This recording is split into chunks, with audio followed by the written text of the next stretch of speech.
So hi, I'm Nikki, I'm a sexual health nurse here at Shine SA. And I am Alana, I'm a relationships and sexual health educator. So in this video we're going to be talking about some of your common questions around pleasure, consent and rejection. So do you want to ask me the first question? I will. Here we go. What sexual things do I need to get consent for? And what do I need to know about consent? Okay, that's a really easy one because you need to get consent for everything. You need consent to touch someone, you need consent to kiss someone, and you certainly need consent to have any type of sex with somebody. Mm-hmm. So it can be summed up in the acronym FRIES. So F-R-I-E-S. Mm-hmm. So F is for freely given. So that means consent without any pressure, guilt or threats. Yep. R is for reversible. So you and your partner can choose to stop at any time and withdraw that consent. Excellent. I is for informed. So making sure that you and your partner understand what you're consenting to. E is for enthusiastic. You and your partner are well and truly enthusiastic. You're excited. So Yes. You actually want to do the thing that you've consented to do. Which brings me to the S, which is specific. Yes. Saying yes to one thing doesn't mean that you've said yes to everything. And saying yes to something one time doesn't mean that you've said yes to every time after that. Freely given, reversible, informed, enthusiastic, and specific. So how can I ask for consent in a way that isn't awkward? Firstly, asking for consent shouldn't be awkward. It shouldn't be. It should just be a really natural thing that everyone's doing all the time, because that's going to make sex enjoyable and pleasurable for everyone. But in terms of what can we actually say, like what words are coming out of our mouths, you can say, can I do this? Do you want to try this? Would you like to do this? And it is really important that we're checking in with our partners throughout the sexual activity. So that can be questions like, are you enjoying this? Do you like this? Are you comfortable? Would you like to try this? So just those really simple questions. Obviously you're not going to be doing that every 2 seconds in every single move that you make, but throughout that sexual activity, that communication is really key. And yeah, practice makes perfect. And well, that brings me on to your next question. So what does consent actually look like? All right, okay. So what it does look like is that enthusiasm, that enthusiastic, yes, absolutely, I really want to keep doing this. And it can be some request. So if you ask someone like, are you enjoying this? The response could be, oh, can we do this? Can we try this? Can we change positions? Can you touch here? What it doesn't look like and what it doesn't sound like is any of that stuff in the negative. So no, any kind of hesitation like, oh, maybe, or I don't want to, I don't think I'm ready. If someone's actually pushing you off. Someone could be pushing you away, or it could just be like awkward silence. And whether that's you've spoken something asking consent, or whether you've gone to do something and the person is just like not responding in any way, that can be a really good indicator that maybe you don't have consent for that activity. And of course, if somebody's obviously visibly distressed by what you're doing, that's it, there's no consent, is there? Definitely. Talking along those lines, there can be some non-verbal cues that you can look out for. So that could be loose, open body language, like a really kind of relaxed muscles, moving in with you, moving out with you, getting in the groove. But it doesn't look like sort of hiding any parts of the body or pulling away. If they go really kind of stiff and their body kind of freezes up, that could be a good indicator that you don't have consent. Yeah. It's also worth noting as well that physiological responses are not body language. So something like an erection or vaginal lubrication or hard nipples or something like that, that's just something that your body is doing in response to a physiological thing. That's not an indicator for consent. Absolutely. So check in. So you're on a roll. All right, let's keep going. So how can I have good sex? How can you have good sex? Good communication. So the best way to make sure that your partner is enjoying the sex and you're enjoying the sex is to talk about it.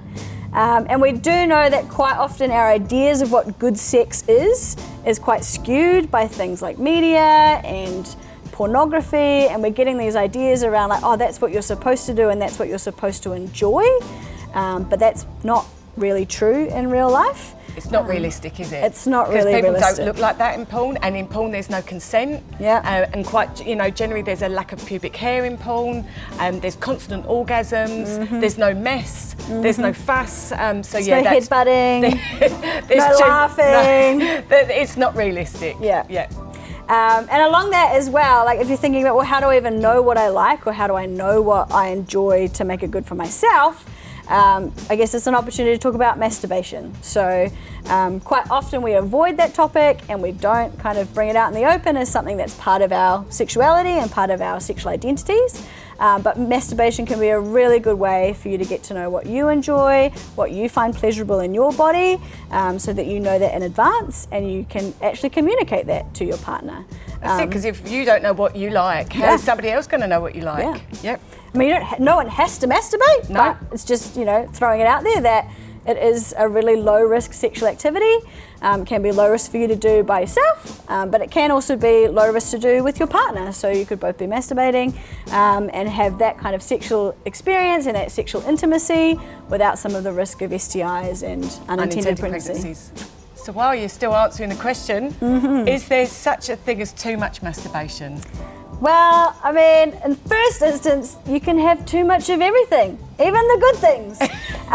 So you absolutely, if it's getting in the way of your life and you are only thinking about masturbating and you're not participating in your schooling or your friendships or your work and everything's turning to custard, then maybe yes. But other than that, no. In general, masturbation is a really good way for someone to experience personal pleasure. I think I want to try something different sexually with my partner, but I don't know how to talk about it. Yep. So this could be tricky, and it can be intimidating, even accepting that you have sexual fantasies, let alone talking to somebody else about it. But again, I think, the general key to all things sexual is talking about it. Mention to people what you like. Perhaps talk about it before you take your clothes off, because in the heat of the moment, that might not work out so well. But yeah, just find a time when, you're having a non-sexual activity and perhaps just bring it up in conversation. You'll get a good idea of how your partner reacts to it. Obviously, if they are quite enthusiastic and are asking you lots of questions about this fantasy, you're obviously on the right track. But, if the answer's a no, then obviously you have to try and accept that. Don't try and pressure them. Don't try and persuade them to change their mind. You might find their mind will change in time, but you might not. So again, it's just keeping the lines of communication open, isn't it? But yeah, it's okay to have sexual fantasies. They can be fun, and if consented, they can be great fun. What is the best way to deal with rejection? Rejection's hard, isn't it? And rejection in any form. So, whether you've been rejected from the school sports team, or you've asked somebody out on a date and they've said no, or if you've been broken up to by a partner, it's tough. It's going to hurt for a little while, and you are probably going to feel a bit sad, sometimes even a bit angry. And it's good to accept those feelings. They're natural feelings, and you need to experience those feelings. So, by all means, feel sad and feel a little bit angry, but manage it and move through it in a positive way. So, if you are feeling sad, try and do things that will make you feel happy. So, perhaps go out with a friend, or go and watch a good movie, or read a good book, or, something that you enjoy to do. Do a bit of self-care, allow yourself to work through the emotion, and know that time passes, things fade, things will get better. So it can be really helpful to talk to someone that you trust about that experience and about those feelings that you're having, to talk through and work through them with that person. It's always good to go through sadness with somebody, isn't it? Not alone. Yeah. You can get to a very dark place if you go through it alone. So absolutely, it's good to talk to someone, share it with some friends, but don't go berating the person who's dumped you. Absolutely. Rejection in the context of consent to sexual activity. It is really important that we are respecting other people's boundaries and where they're at, and that we do take that step back. There's always going to be another opportunity for sexual happy fun times, but we don't want to be creating a situation where someone is feeling pressured or coerced, or even they have that kind of fear, and that's making them make a decision they don't want to because of your reaction or something like that. Yeah. All right, so I guess to sum up, communication is the key to enjoying sex. You've got to consent, you've got to want to do what you want to do with who you want to do it with. Yep, no doubt. So what we know about pleasure is that it is really closely tied to consent. You're not going to agree to do something that you're not finding enjoyable. And then in terms of how do you know what you find enjoyable, there's the option for exploring that with yourself in a private place, and then kind of sharing that with your partner and communicating with them as well. And if somebody does say no, that's okay. They're allowed to say no. You'll be right, mate.